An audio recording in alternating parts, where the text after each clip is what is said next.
This is मधु और channel है vision classes. हम पढ़ रहे हैं बायोलॉजी, उसके रिगार्डिंग हमारा टॉपिक चल रहा है ब्रीथिंग एंड गैसियस एक्सचेंज। और ब्रीथिंग एंड गैसियस एक्सचेंज में आज हम पढ़ने वाले हैं क्लोराइड शिफ्ट। कल हमने पढ़ लिया था oxygen dissociation, transport of O2 and transport of CO2 हमने कल पढ़ा था। और आज हम पढ़ने वाले हैं क्लोराइड शिफ्ट। क्लोराइड शिफ्ट को जो है हैम्बर्गर फिनोमिना भी कहा जाता है। What another name is also hamburger phenomena, है ना। इसका क्या होगा, टू मेंटेन आयोनिक इक्विलिब्रियम। किसमें? आयोनिक इक्विलिब्रियम को मेंटेन करने के लिए आरबीसी और प्लाज्मा में क्लोराइड शिफ्ट या हैम्बर्गर फिनोमिना कहा जाता है।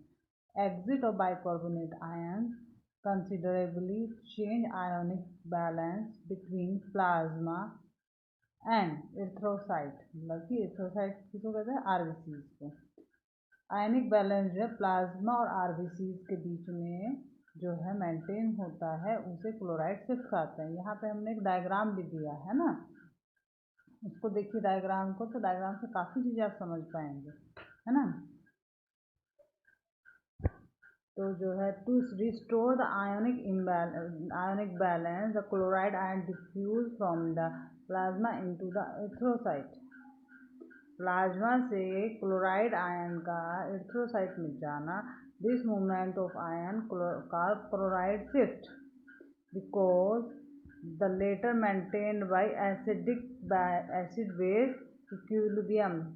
ब्लड का पीएच होता है 7.4। इसको मेंटेन करने के लिए क्लोराइड शिफ्ट या हैम्बर्गर फिनोमिना यूज होता है या होता रहता है अपने आप। ये ब्लड का electrochemical balance between erythrocyte and the plasma. The chloride ion Cl minus, chloride ion क्या है? CS माइनस होता है ना।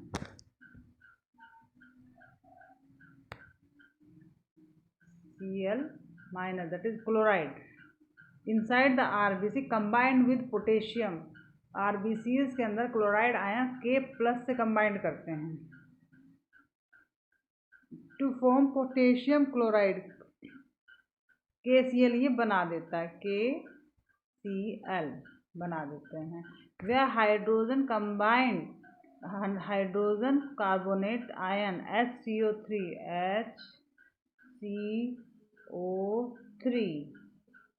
इन the blood plasma combined with, ये किसके साथ है? सोडियम के साथ। सोडियम बाइकार्बोनेट जो बनता है प्लस ये, है ना, तो form a sodium hydrogen carbonate HNaH।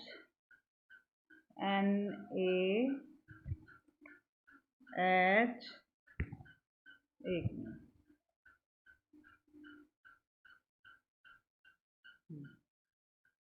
यहाँ पे NaHCO3 बन जाता है। कैसे? HCO3 प्लस Na करने पर दैट गिव्स दिस, है ना। तो यहाँ पे देखिए लिखा भी है chloride CO2 in plasma diffuse, है ना। फिर डिफ्यूज होगा CO2 के साथ, यहाँ H2O जो है कार्बोनिक एनहाइड्रेज एंजाइम की प्रेजेंस में ये सारा प्रोसेस होता है। किसकी प्रेजेंस में होता है? Carbonic anhydrase enzyme. This is carbonic anhydrase enzyme. तो H2CO3 बन गया, है ना। तो एक ऑक्सीजन बाइंड हुआ और दोनों हाइड्रोजन बाइंड हो गया। फिर ये गया, फिर हुआ इसमें से एक H आयन जो ये निकला है, this is,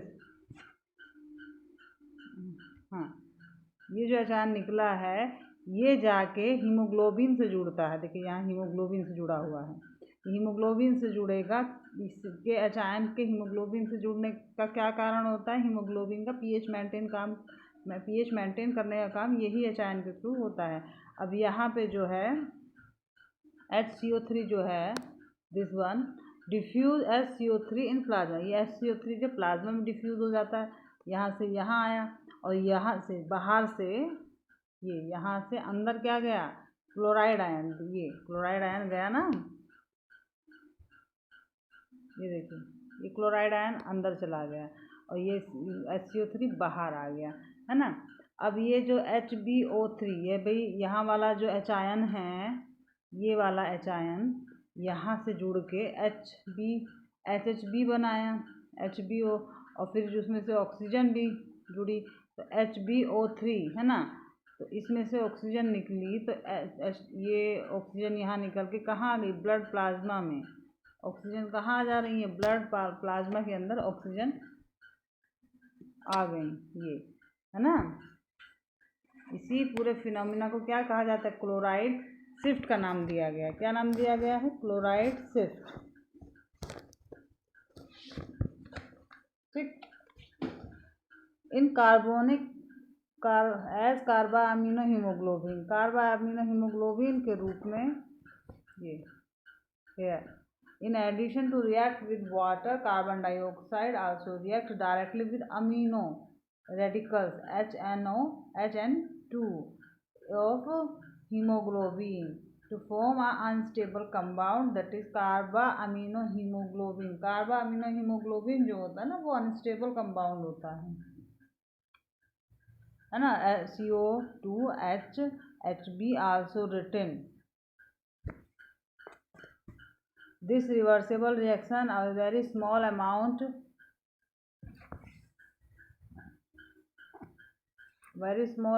of carbon dioxide also react in the same way with the plasma protein. About 23% carbon dioxide transported through carbonate ion with hemoglobin and plasma protein.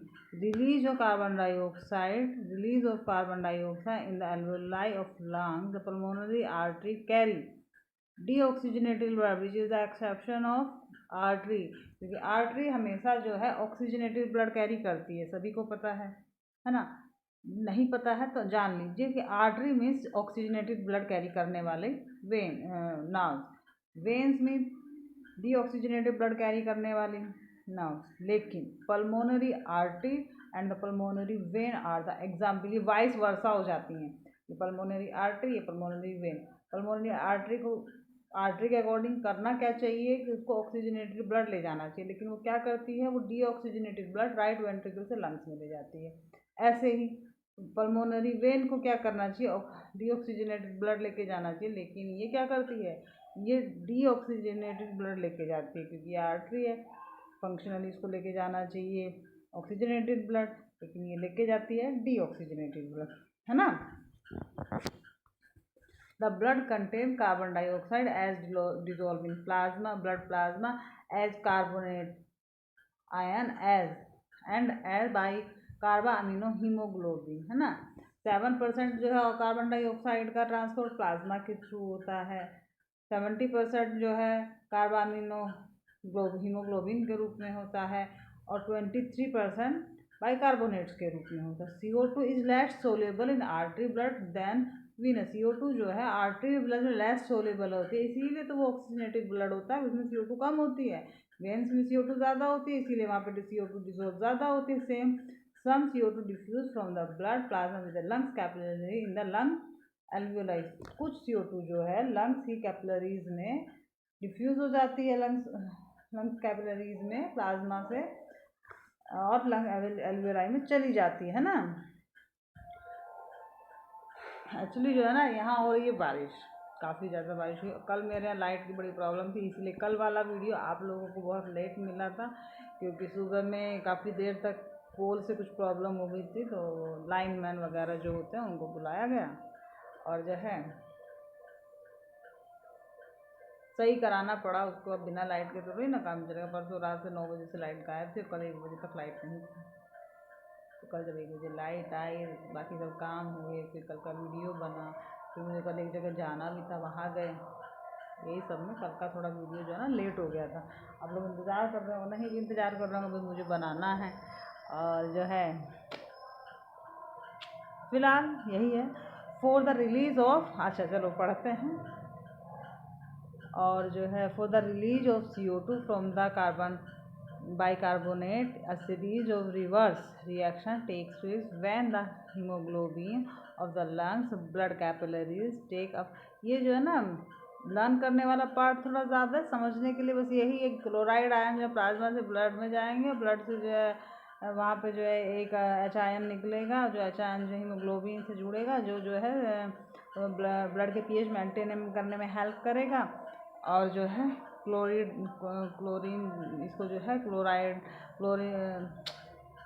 इसको जो है क्लोराइड शिफ्ट कहते हैं, और या फिर हैम्बर्गर फिनोमेना कहते हैं। थोड़ा स्लिप ऑफ टंग हो गया सॉरी। यहाँ पे थे ना हम लोग, वी आर हेयर CO नीचे वाले थे ना। For the release of CO2 from the carbonic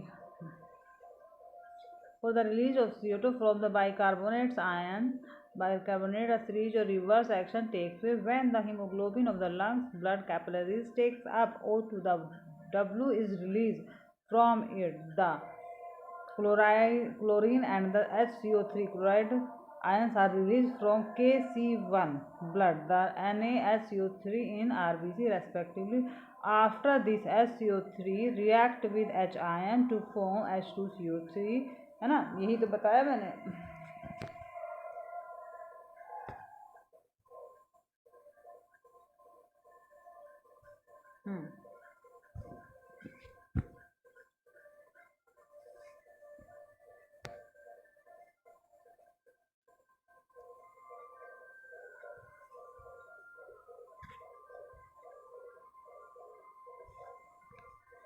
Now we are here, है ना।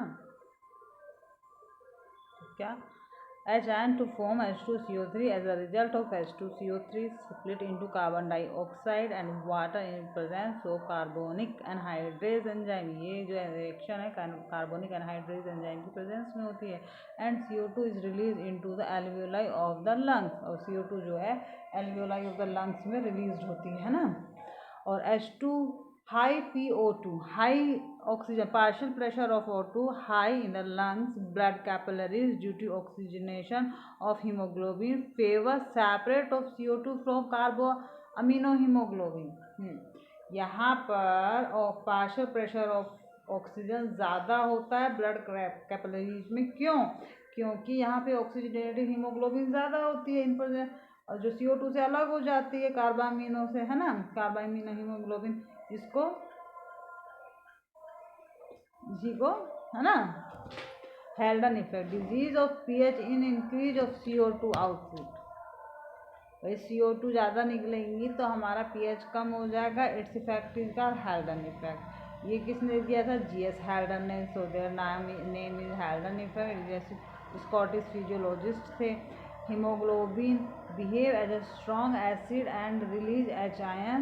The H ion in blood which decrease pH। मैंने बताया ना H ion से क्या होता है, pH मेंटेन होता है। और यहाँ पे लिखा भी है देयर डिक्रीज pH ब्लड, है ना, इंक्रीज एसिडिटी। पे ब्लड का pH कितना होता है? 7.4 होता है। और अगर उसका pH डिक्रीज होगा तो 7 से नीचे एसिडिटी बढ़ेगी। जितना ज़्यादा डिक्रीज होगा उतना ज़्यादा ब्लड एसिडिक होता जाएगा, है ना।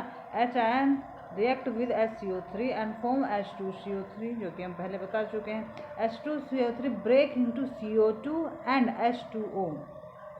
इसमें जो है क्लोराइड शिफ्ट में या हैम्बर्गर फिनोमिना में एक तो वाटर निकलता है और HCO2 निकलती है। और जितना ज़्यादा CO2 निकलेगी उतना ज़्यादा जो है pH इंक्रीज होगा। डिक्रीज इन pH, CO2 ज़्यादा निकलेगी तो pH डिक्रीज होगा और ब्लड की एसिडिटी इंक्रीज होगी। Regulation of respiration under both nervous and chemical regulation. Nervous regulation of respiration, normal quiet breathing occurs in involuntary adult human being. Breathing is भाई जो respiration है, जो हम लोग इनटेक और आउटेक करते हैं भाई, इंस्पायर, ये जो हमने किया ये इंस्पिरेशन हुआ, इंस्पिरेशन और एक्सपिरेशन हुआ। इसी को हम क्या कहते हैं? ब्रीदिंग कहते हैं, या इसी को कहते हैं रेस्पिरेशन। और ये जो है केमिकली रेगुलेट होता है और नर्वस सिस्टम से भी रेगुलेट होता है ना। तो नॉर्मल क्विक ब्रीथिंग में क्या होता है? 12 to 14 टाइम पर मिनट हम रेस्पिरेशन करते हैं। बट ह्यूमन इन्फेंट्स में जो बच्चे होते हैं उनमें 44 टाइम पर मिनट होता है। तेज़ चलती है ना धड़कन, बच्चों की धड़कनें बहुत तेज़ चलती हैं हम लोगों से, एडल्ट से बच्चों की धड़कनें तेज़ होती है ना। In each beat in human lungs inspiration account for about 2 and the expiration for about 3 second. ये देखिए हमने पहले बताए थे ना कि इंस्पिरेशन में 2 सेकेंड लगता है, एक्सपिरेशन में 3 सेकेंड लगता है ना। इंस्पिरेशन 2 सेकेंड 3 सेकेंड है ना।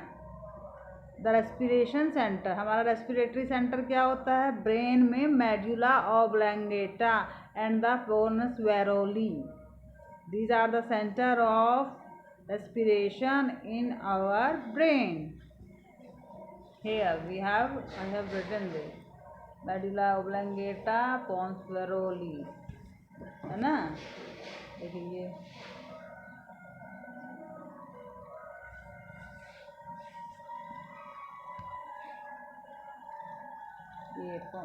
medulla oblongata pons, the respiratory center regulate with the rate of deep breathing, deep आप ब्रीदिंग करेंगे, डीप आप एक्सप्रेशन करेंगे, है ना। The respiratory centre is divided into 3 parts, 3 parts में डिवाइडेड होता है मेजर कलेक्शन ऑफ न्यूरॉन्स।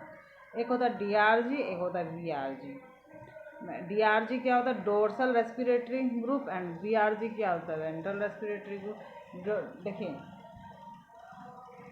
जो मेडुला ओब्लंगेटा के डोर्सल साइड में प्रेजेंट होगा उसको हम डोर्सल रेस्पिरेटरी ग्रुप या डोर्सल रेस्पिरेटरी सेंटर कहते हैं, और जो हमारे मेडुला ओब्लंगेटा के वेंट्रल साइड में प्रेजेंट होता है उसे वीआरजी वेंट्रल रेस्पिरेटरी ग्रुप कहा जाता है। डीआरजी इंस्पिरेशनल सेंटर होता है और जो है वीआरजी एक्सप्रेशनल सेंटर होता है ना। इट लोकेट, देखिए यहाँ पे लिखा भी है, मैं इसको एक्सप्लेन करती हूँ साथ में, और यहाँ पे लिखा भी है। अगर आप लोग को नोट्स अपने बनाने हैं तो आप बना सकते हैं, वीडियो को रोक के पहले सुने समझें, और जहाँ आपको नोट करने का मन है उसको नोट करें। अगर पूरा लिखना है तो फिर आप वीडियो को पॉज करके लिखें, और फिर पहले तो वीडियो को 1 बार 2 बार सुनिए, पूरा सुनिए, फिर थोड़ा आपको समझ में आएगा, उसके बाद फिर आप नोट्स बनाइए। ये मेरा आपको एडवाइस है ना। ये it's located in dorsal portion of medulla oblongata, nerve impulse from the dorsal respiratory group stimulate the muscles of the diaphragm primary respiratory muscles। क्यों डायफ्राम प्राइमरी रेस्पिरेटरी मसल्स क्यों है, क्योंकि 75% रेस्पिरेशन करता है और बाकी पार्ट जो है 25% करते हैं। To flatten and the latter and the external intercostal muscle, diaphragm के साथ external intercostal muscles to raise the ribs, ribs को ऊपर उठाती हैं, द ब्रिंग अबाउट इंस्पिरेशन। अब इसमें मैं डीआरजी भी काम किया, और जो है डायफ्राम भी काम किया, एक्सटर्नल इंटरकास्टल मसल्स ने रिब्स को ऊपर उठा। द डोर्सल रेस्पिरेटरी वो मेनली कोज इंस्पिरेशन, डीआरजी जो है मेनली इंस्पिरेशन कोज करता है। And now VRG ventral respiratory group, it's located in the ventral side of the medulla oblongata. It issues signal of both inspiration and expiration to diaphragm and intercostal muscles and the muscles of abdominal wall. Thus the ventral respiratory group can cause either respiration or inspiration depending upon the which neurons in the group of are stimulated।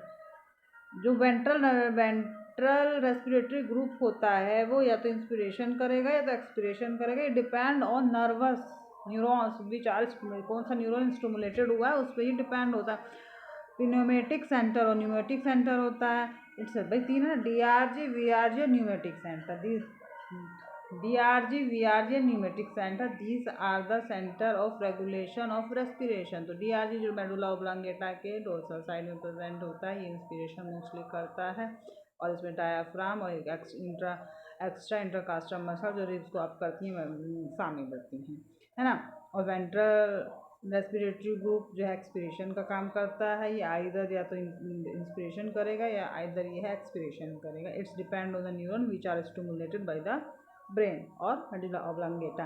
And the third one is pneumatic center। pneumatic it located in the dorsal part of pons varoli, है ना, पढ़ा था ना, अभी बताए थे ना DRG VRG पोन्स वेरोलिक में ही pneumatic centre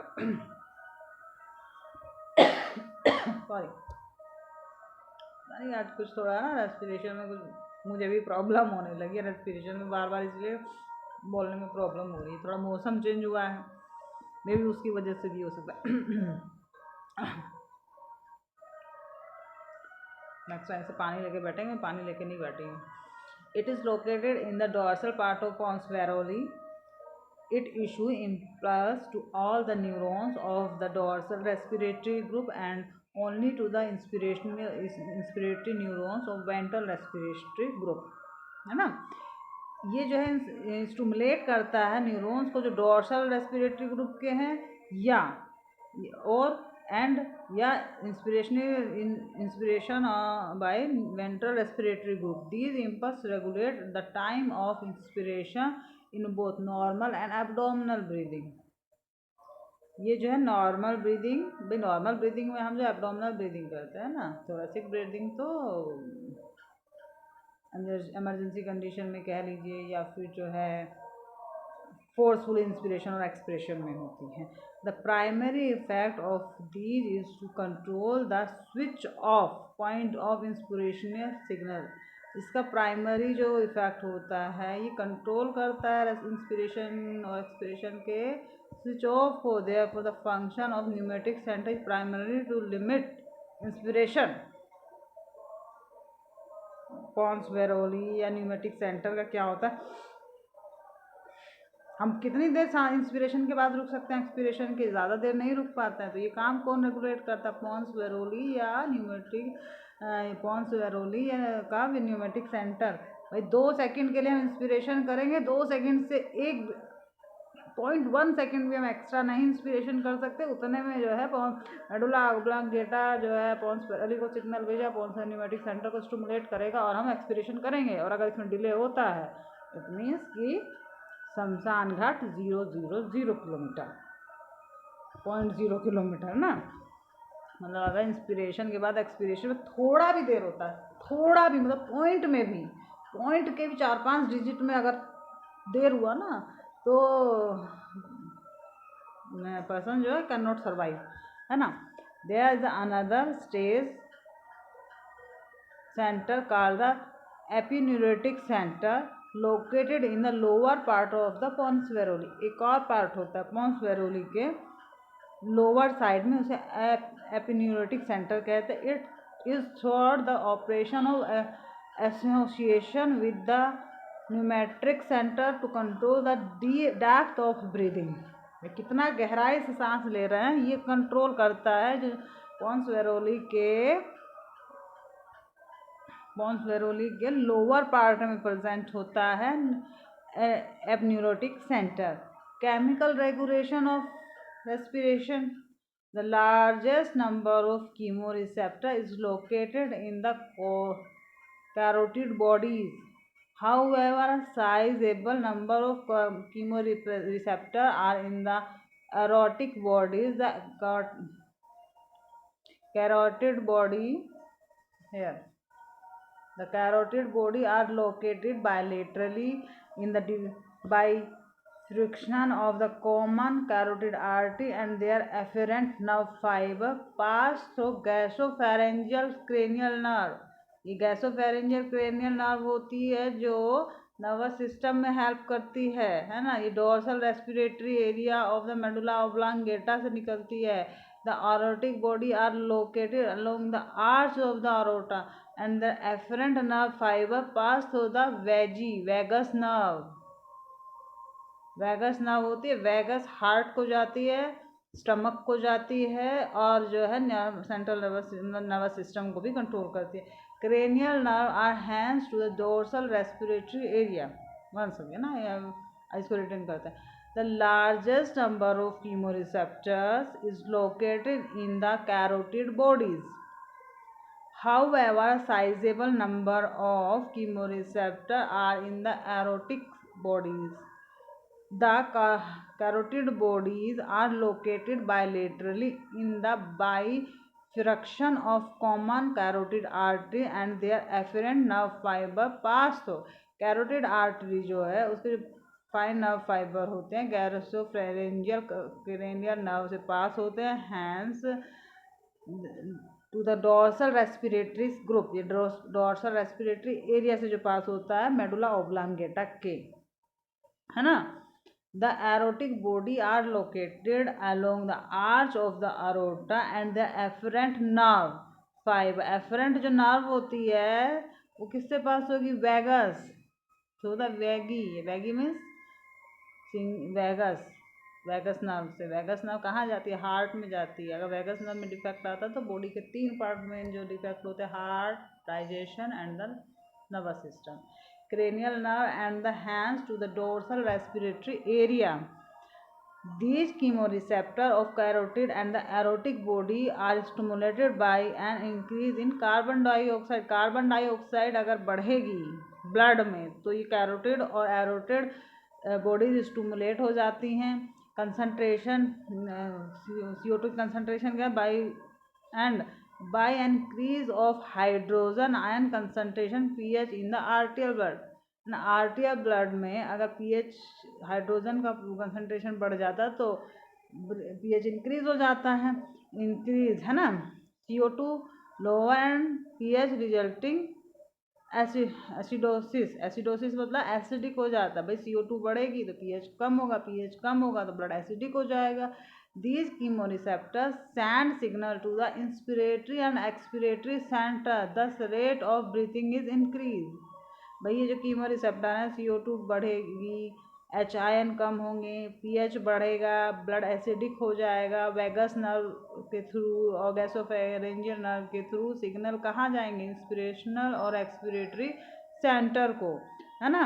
However, they increase the breathing rate, है ना। Oxygen does not seems to have a significant effect on the respiratory center. Respiratory centre को ऑक्सीजन का अमाउंट कम या ज़्यादा उतना स्टिमुलेट नहीं करता है जितना CO2 अगर बढ़ेगी। Primary effect of CO2 to increase respiration या रेस्पिरेटरी सेंटर। CO2 की कंसंट्रेशन इंक्रीज होने पर रेस्पिरेटरी सेंटर स्टिमुलेट होता है, ऑक्सीजन की कंसंट्रेशन बढ़ने पर नहीं स्टिमुलेट होता है। Blood is the medium of transport of O2 and CO2. We know all that about 97% oxygen transported by hemoglobin, हमने पहले ही पढ़ा है। The remaining 3% oxygen carried dissolved in the plasma form, है ना। And about 20 to 25% carbon dioxide transported by RBCs. About 70% carbon dioxide carried by bicarbonate ion and about 7% carried by the dissolved stage in the plasma. ये भी हम पढ़ चुके हैं। अब पढ़ते हैं hearing burger reflex. Now we are study about, I think time is over, तो हम इसको यहीं क्लोज करते हैं। तो ये जो हेयरिंग बर्गर रिफ्लेक्स है इसको हम कल पढ़ेंगे। So friend, thank you so much. आप, मेरा चैनल है विजन क्लासेस, आप इसको लाइक और सब्सक्राइब कर सकते हैं, अपने दोस्तों को बता सकते हैं। और अगर किसी को मुझसे ऑनलाइन क्लासेस लेनी है 11th 12th बायोलॉजी या फिर किसी वनडे एग्ज़ाम्स की, तो हम गूगल मीट पे वो भी कंडक्ट कराते हैं। तो उसके लिए भी आप जो है मुझसे कांटेक्ट कर सकते हैं मेरे मेल आईडी पे, और मेल आईडी मैं इसके वीडियो के डिस्क्रिप्शन बॉक्स में डाल दूँगी। Thank you so much.